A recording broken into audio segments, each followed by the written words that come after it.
Welcome to the Luna Knits Good podcast. My name is Sabrina, and I'm the host of this podcast. This is a podcast about knitting, crafting, and anything else I feel like talking about, really. This would be my second episode. I'm really just getting used to the whole podcasting thing. It's really quite different because in real life, I'm a lot chattier, especially about knitting and things that I'm passionate about. When I'm just talking to a camera, or in this case my phone, it's a lot harder because there's no body language and I can't jump up and down. I jump up and down a lot when I talk. This is the co-host, Huck. Say hi, Huck. And Huck is a 5-year-old Bichon white fluffy dog thing. And I got him from my sister. He's so cute. Okay. So what I'm first going to talk about is my works in progress. So yeah, let's get started.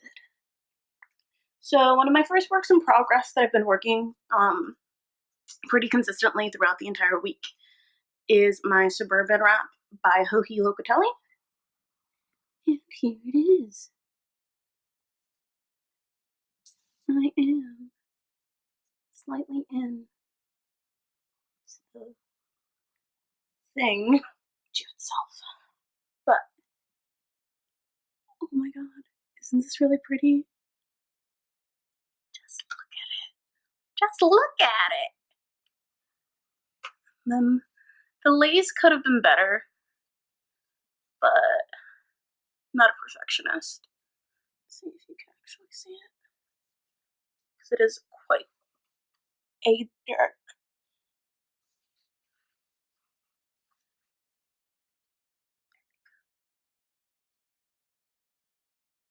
It's quite a dark black, green, blue with a rainbow white color.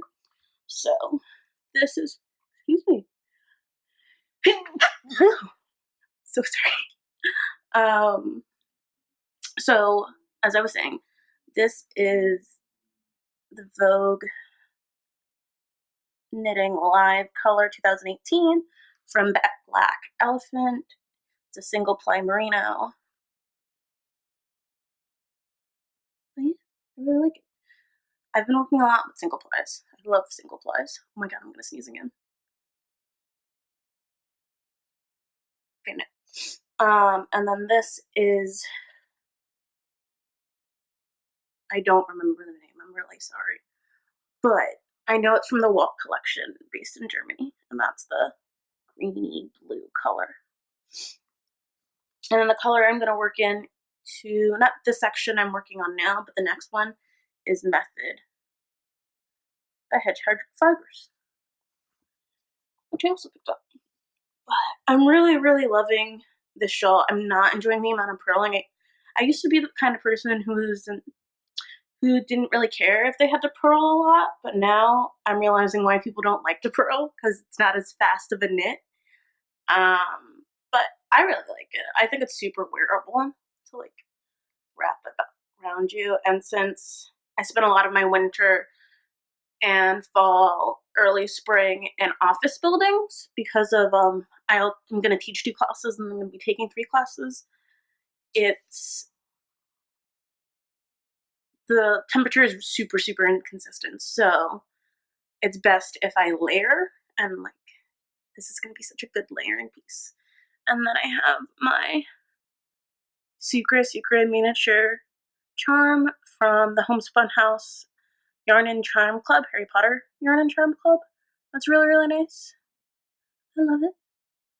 And the lace is really simple. It was a really simple lace, but I don't know why I kept messing it up. But after doing the Tegna, the lace cardigan, and a couple other lace art, I did 2 other lace shawls. I really, really, really, really love lace. I'm quite used to it.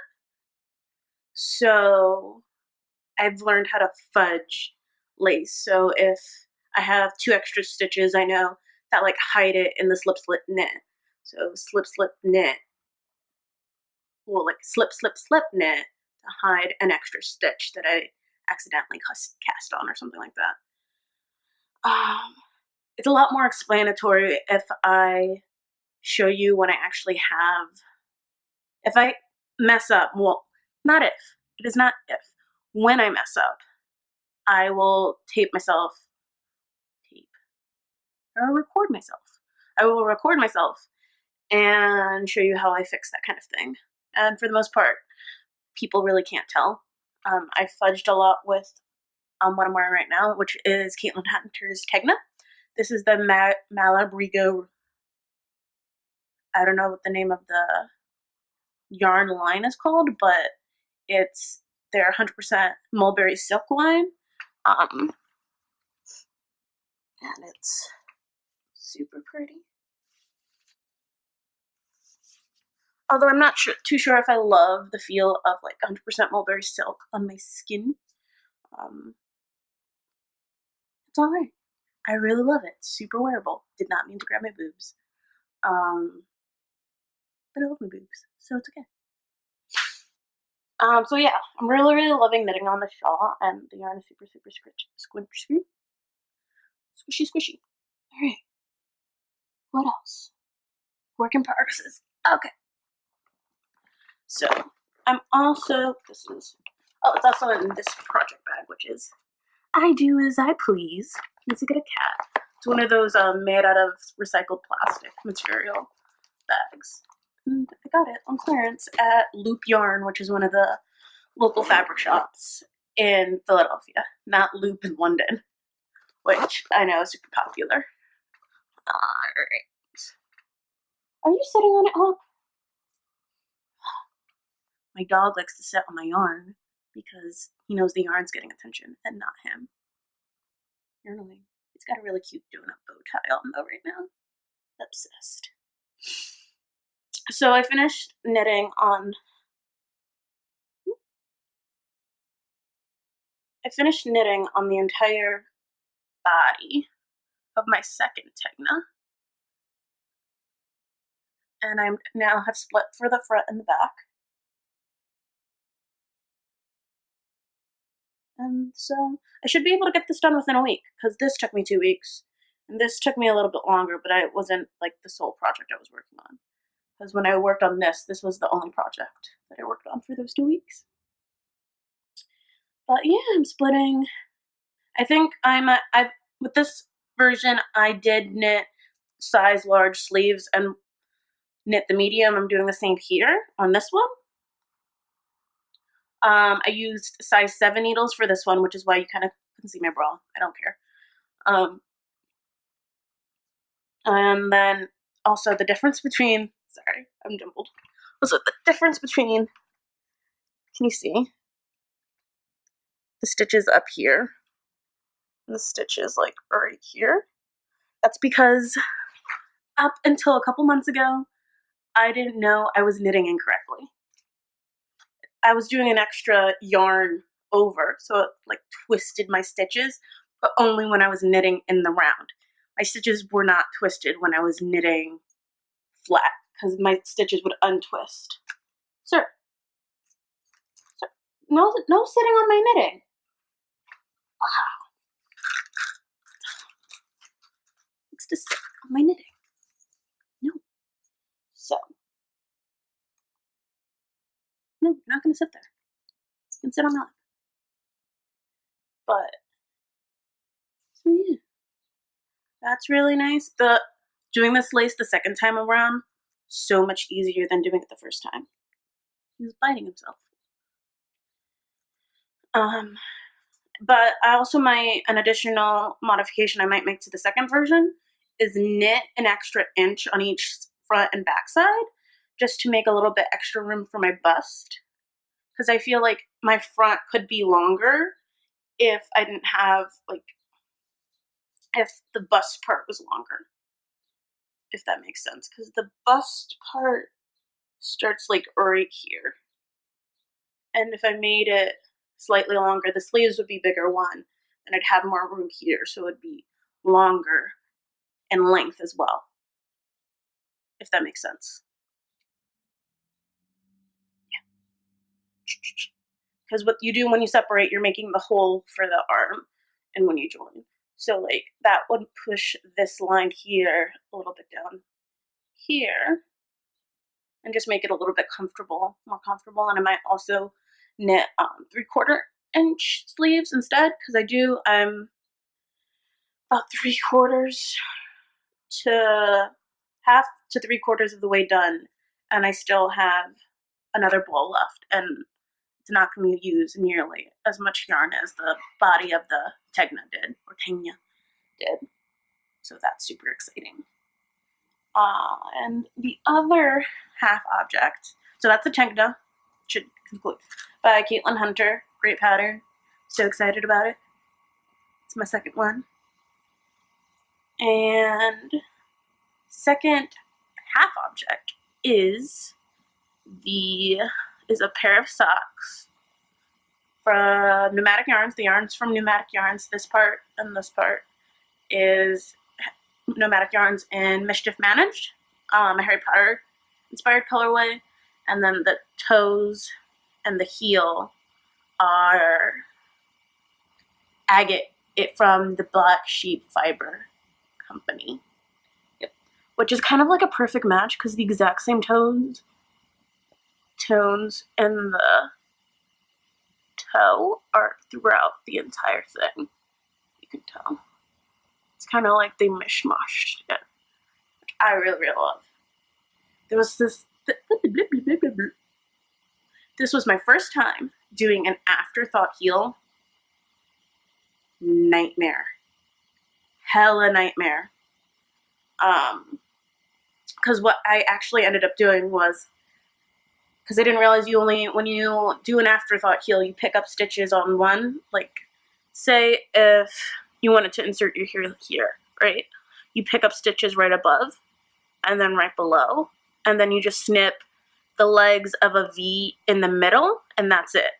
But I thought, me and my wisdom, that you just snip throughout the entire thing. So I ended up snipping too much, and the entire foot detached itself from the cuff. So I had to Kitchener the two sock halves together, half of the two sock halves together, and then do the toe, which took me like 3 hours. But I was really proud of myself that I could fix the problem. That was really impressive for me. And my Kitchener is getting quite a bit better. You can barely tell that was detached at one point. So I'm excited. The leg is a little bit shorter than I would like, but I'm really neurotic, and I only like it when the full repeats are there. I don't want like half a repeat in my sock. Don't ask me why. And so if I did an extra round, it would be, I think, a little bit too long. And if I did, so it was either going to be too long or too short, and I would rather it be too short, just because I wear a lot of leggings and skinny jeans and stuff, and I want to wear these with my docs. That's the goal of all my hand knit socks. I want to wear them with my docs. And then last time on the podcast, I had let's go back to this. Just in summary, Mischief Managed from Pneumatic Yarns. Heels, toes are mini in the colorway Agate from the Black Sheep Fiber Company. Thank you. And then I have a finished object. So last time we talked, I had a half finished object of socks, the Clark socks from Jacqueline Salem. And now I have the finished one, and it's so pretty. So pretty. I don't think short row heels are really for me, just because they're way too small. And it's not like I don't really have that big of an arch, but I do have long feet. They're not very wide, they're narrow, but I don't have that big of an arch, but I need something like this is way too small. Right. The afterthought heel fits a lot better. And I think that's because that's 2 inches, and this is like 1.5 inches. So we will see how these feel when I actually use them consistently. Sorry. City living. When I actually use them consistently, but look at that cable. I actually messed up in the direction, I think, right here. But I don't care. And then I love the little pearl stitches. And I loved having this mini, which is also from Black Sheep Fiber Company. And the color Copper, it's a mini. And then this is Stonewalls from Fuse Fiber Company, who's having an update soon in BK, which is really exciting for me because I want to make the Tecumseh by Caitlin Hunter. And I think I want to repeat kind of the color vibe from House a la Mode. She's making it in a yellow gold tone with like purple, like a bright, it's almost neon violet for like the little crosses, and then another bright, vibrant color for like the leaves, which is totally out of my comfort zone. I'm not a super bright color wearer. I mean, like, this is I would consider this one of the brightest colors I wear. And it's a gold, which, since I'm an olivey tone, looks great on me. Yeah. And these are so cute. And these are my colors. Like, fall colors are my favorite colors by far. It's so pretty. It's so pretty. Yeah. So those are all my projects, my knitting projects. The socks, the Clark socks were my only finished objects. Yeah, I mean, it's only been a week, and I think that's pretty good. So I'm also working on another design I am creating, and I just did my swatch. I didn't wash it or anything, just because when you knit, I like to measure it before and after, because once you start knitting frequently, you really pretty much know how like wool is gonna react, and because when you measure it, you're acting like you're getting a lot larger gauge than you do. So like say you measure something like 30 rows gets you 4 inches, and so you knit 30 rows, you say, okay, I want this to be 4 inches, right? But you don't realize that that's unblocked, so you actually have to like knit 3.5, block it, and then get it to 40 if you don't want something to be overly baggy. Not saying you shouldn't block your swatches, just that you have to consider that when you're knitting lengths and stuff, they're gonna block longer than what you are actually doing. That is all.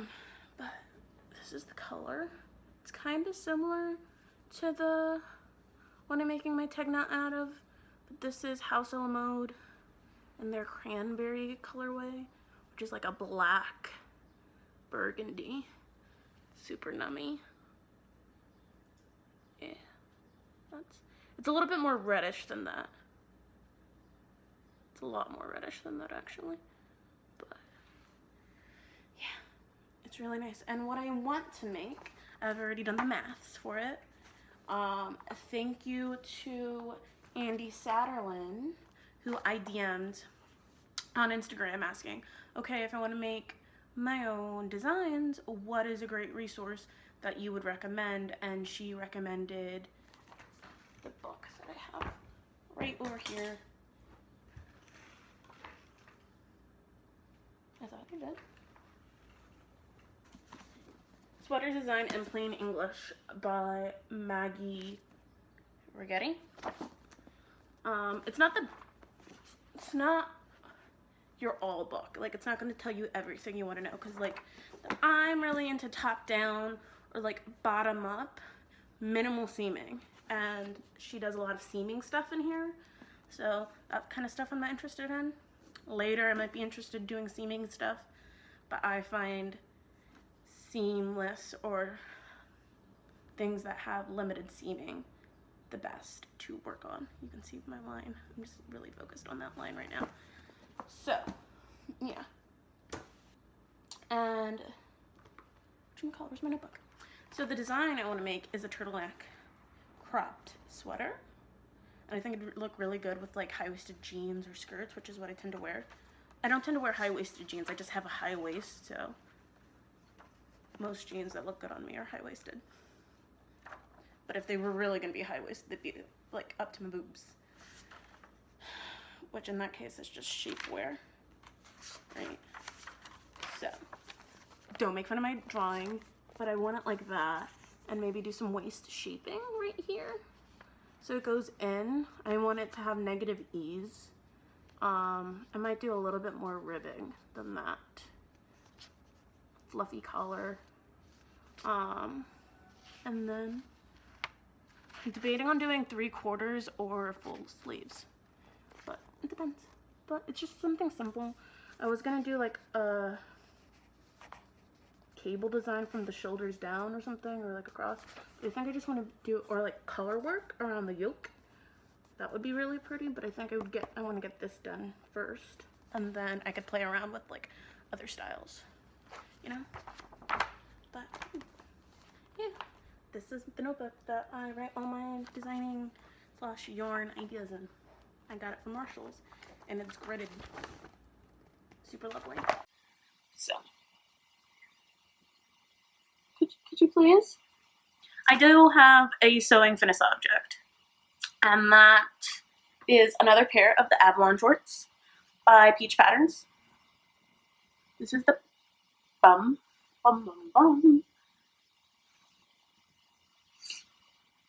And this is the front. They have pocketsies.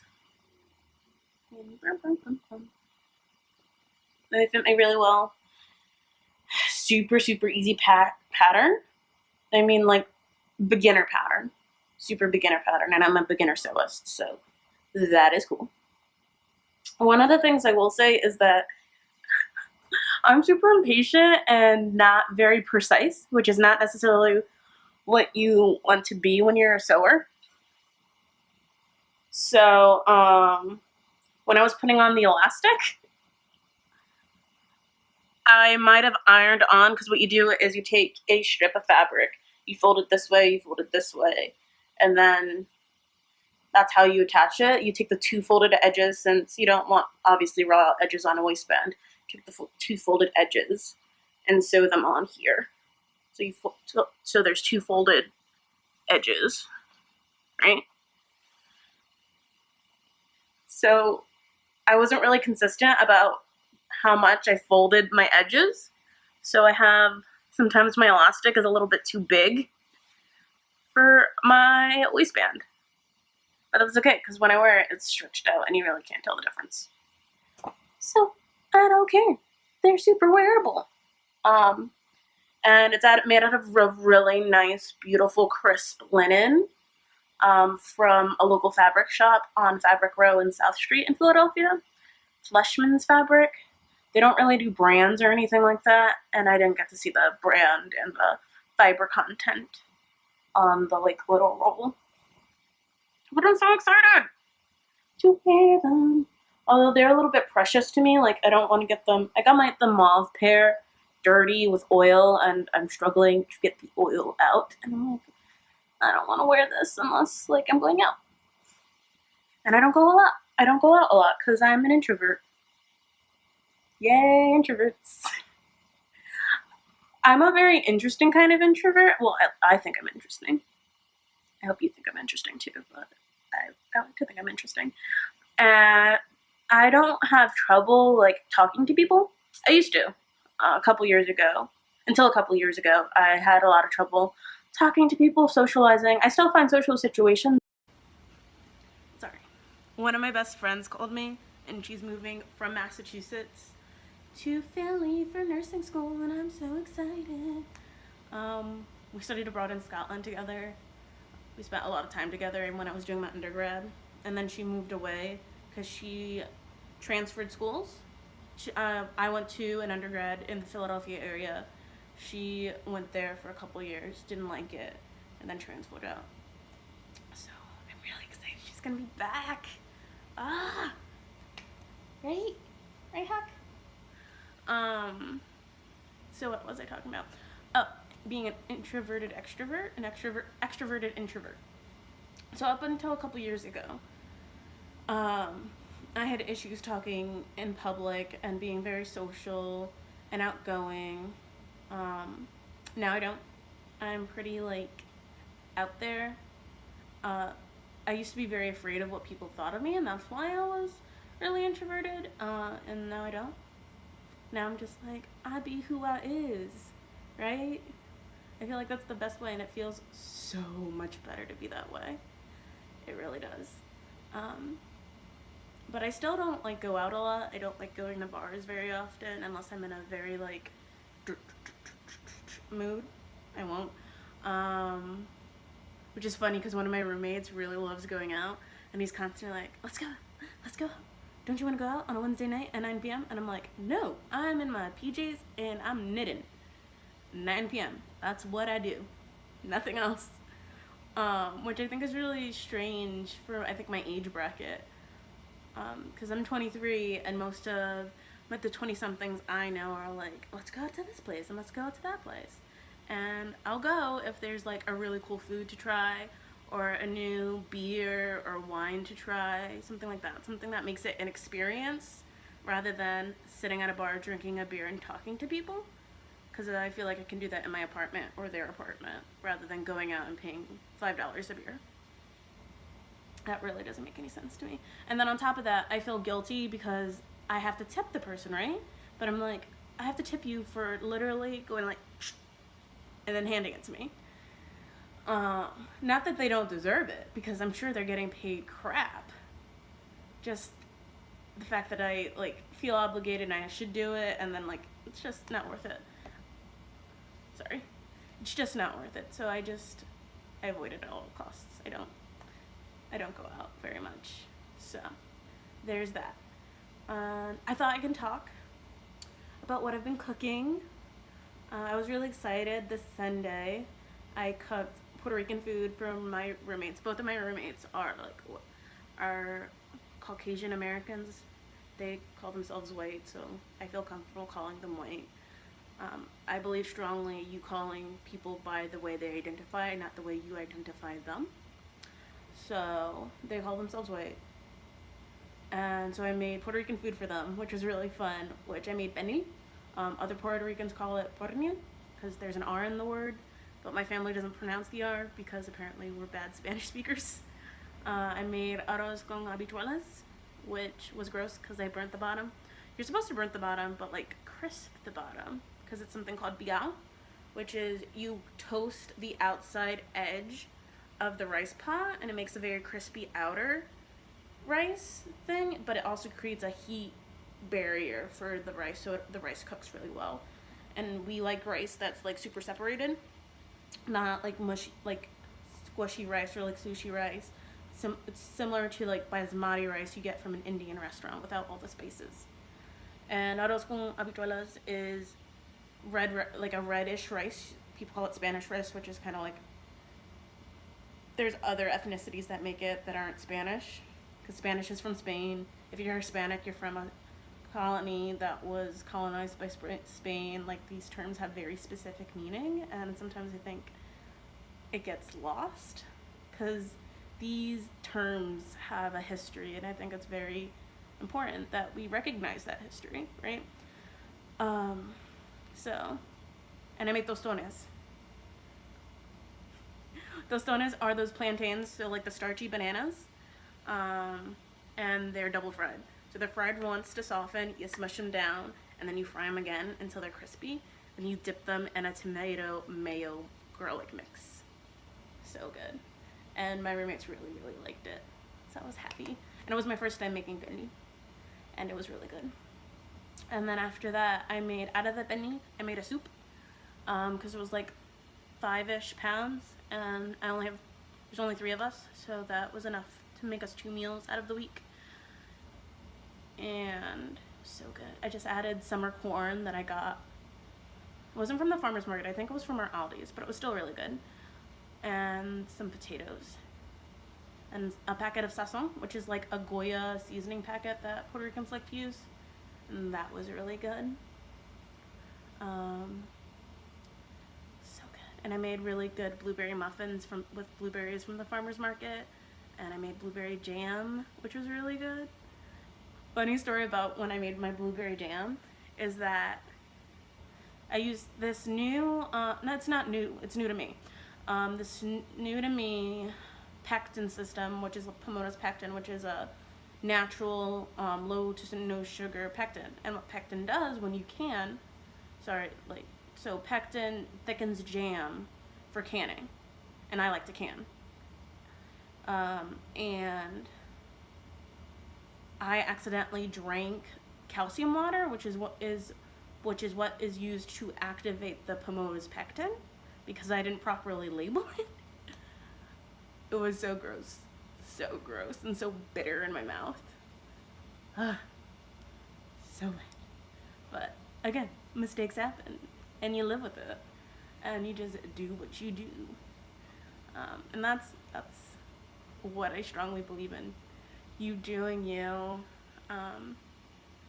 keeping it moving, even if you make a mistake. Enjoy the mistake.